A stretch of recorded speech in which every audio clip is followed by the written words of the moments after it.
ជាប្រភពនៃជីវិតប៉ុន្តែនៅពេលដែលយើងធ្វេសប្រហែសទឹកក៏អាចឆក់យកជីវិតយើងបានដែរ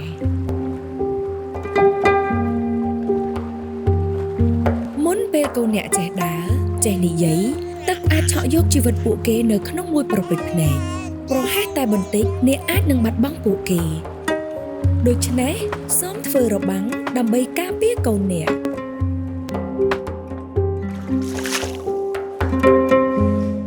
ពាងទឹកនៅក្បែរផ្ទះរបស់អ្នកក៏អាចជាកន្លែងឆក់យកជីវិតកុមារផងដែរប្រសិនបើអ្នកធ្វេសប្រហែស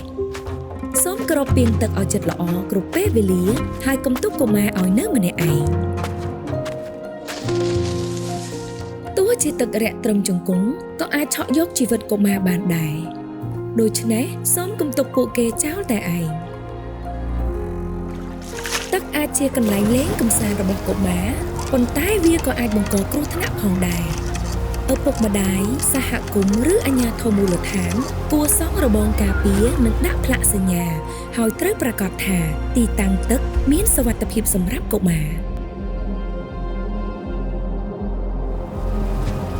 កុមារធ្វើដំណើរតាមផ្លូវទឹកត្រូវពាក់អាវពោងសុវត្ថិភាពឲ្យបានត្រឹមត្រូវជាប់ជានិច្ច